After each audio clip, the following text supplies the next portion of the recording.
Hello everyone, welcome back to Cine Culture. So Godzilla X Kong, the new Empire, is just released. It is the fifth installment in the Monsterverse, and I watched it. So here's my review for it.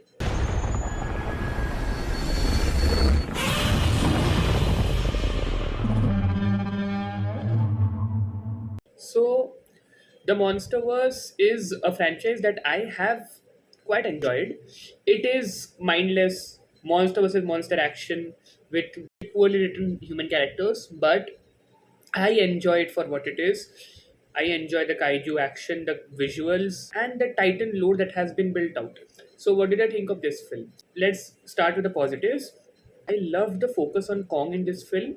They actually fleshed out his story, where he came from, and made us connect to the character. There is an arc that the character has gone on, and it culminates at the end of this film. He becomes King Kong in this film, and I really loved the focus on him and how they went about his story. Speaking on that, I loved how they explored the Hollow Earth more in this film. It was established in Godzilla vs Kong, but they dived into it more over here.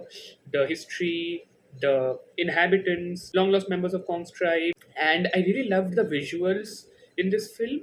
There's a lot of scenes in the movie which just focus on Titans, and the visuals were really good. I loved the monster action. There was a lot of over the top, ridiculous kaiju action, Titan versus Titan, throughout the film, and I really loved that. It's ridiculous, it's pure ridiculous, but I loved it. It's picturized, it's visualized really well. Especially the climax fight when Godzilla and Kong come together to fight against Scar King. That whole entire climax fight, it is really, really good. It's really, really fun.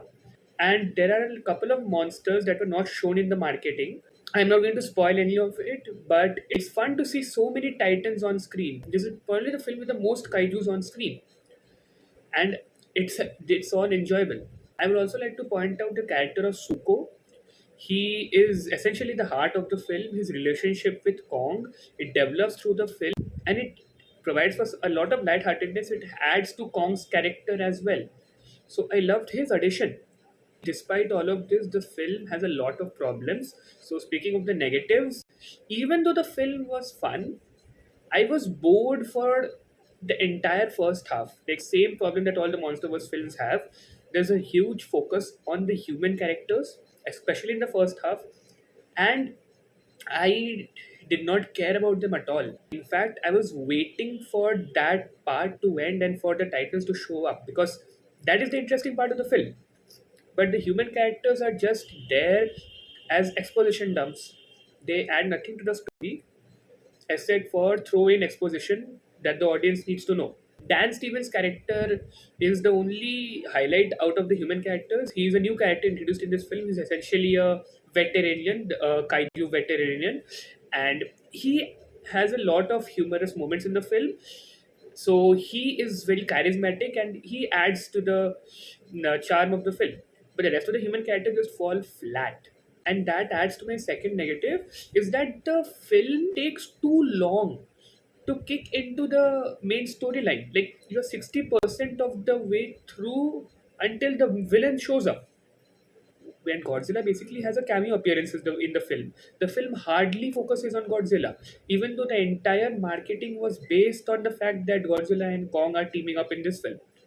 Scar King is not introduced until like 60% through the plot, and even after that, he comes off as very underwhelming. I would say this is probably the most underwhelming villain in the entire Monsterverse, and I didn't understand why they gave Godzilla so little to do.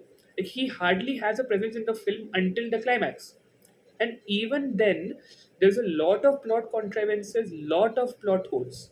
So, if I had to give my overall thoughts on the film, it is a fun and enjoyable film. The Titan action is really good. If you want to see monsters fighting it out on screen, the film gives you that. But the plot, the storyline is very dragged out. It is very boring, especially in the first half. There is a good amount of focus on Kong, but Godzilla feels like an afterthought in the film. And overall, I would say I was really disappointed by the film. I expected it to be better than what it turned out to be. So I would give it a rating of 5.5 on 10. So yeah, that was my review. Do tell me what your thoughts are regarding the film and the entire Monsterverse. I will put out a video ranking all of the Monsterverse films. So stay tuned for that. And if you like this video, please like, share, and subscribe to my channel. Thank you for watching.